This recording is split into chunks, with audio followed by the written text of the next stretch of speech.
Hello. Is my boy ever getting in Cyberverse? I cannot confirm or deny these things. You know this. Surely you've been to one of these. You know the game we must play together. Yes, I know. One day Scorponok will be back. Perhaps. And then my entire wallet will be gone. Well, you know me and know that I absolutely love your Combaticons. I loved how you how you wrote them. I loved how you drew them.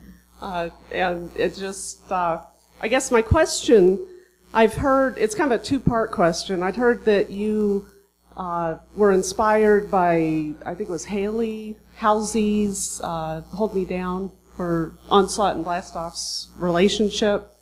And I was going to ask, whose viewpoint is that song sung by? And also just kind of general where your inspiration for the Combaticons and how you wrote them came from. Yeah, sure. So I wrote the Combaticons on the comic Till All Are One, and they didn't have a lot of characterization in the comics before, but I was flipping through their wiki pages, and I really liked it. Hey, I owe a lot to that wiki.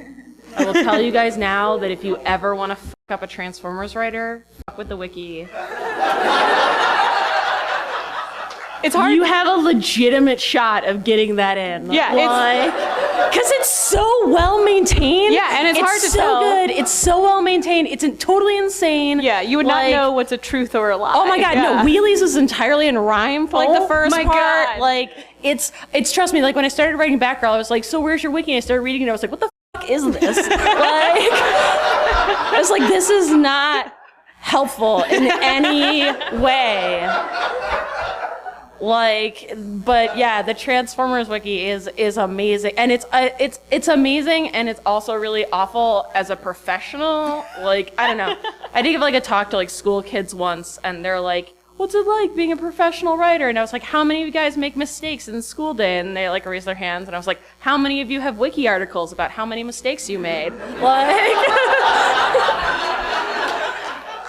That was because I've got a lot. But no, so the Combaticons, I talked, one of my friends is, Meg Downey, comics reporter extraordinaire, huge Transformers fan enough that she actually has a full chest tattoo of the Matrix of Leadership. Okay, cool. Which she also uses to weed out fake geek guys, because they'll come up to her and they'll be like, nice Allspark. And she's like, no.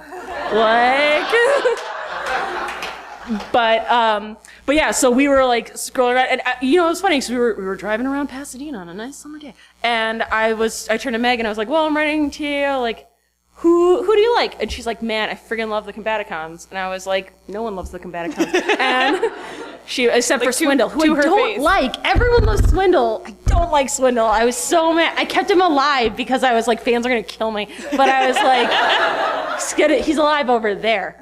At arm's length. But she's like, just what's it like being in a war unit that tight for so long? And I was like, well, you know what it is? Repressed.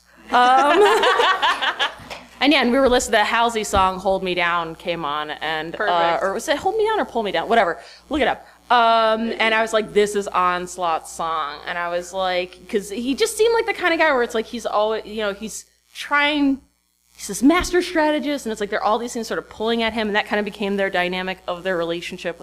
I really wanted the classic sort of notice me senpai relationship, nice. And with Vortex, I was like, well, you're just crazy. Literally, it was he enjoys dropping, transforming into helicopter mode and dropping people from midair onto the ground. I'm like, that's a special kind of fucked up. But it's that's a fucked up that, you really enjoy. That's your deal. You're full-time that guy, So I'm like, it should be he should be into it. So he got this a little more manic personality, and then nice. Brawl, it was I don't know, there's something about him being a big, slow tank where I kind of liked, I don't know, I got it weirdly in my head that because as a tank, like you're shooting people at a distance, that he kind of, it was the heat of war and he was this really bro guy, but like he never really had to confront what that meant, you know? And it was more like, he had more of like a brothers in arms kind of view. Yeah. And then like, which is why when they, so eventually they combine with Dead Swindle.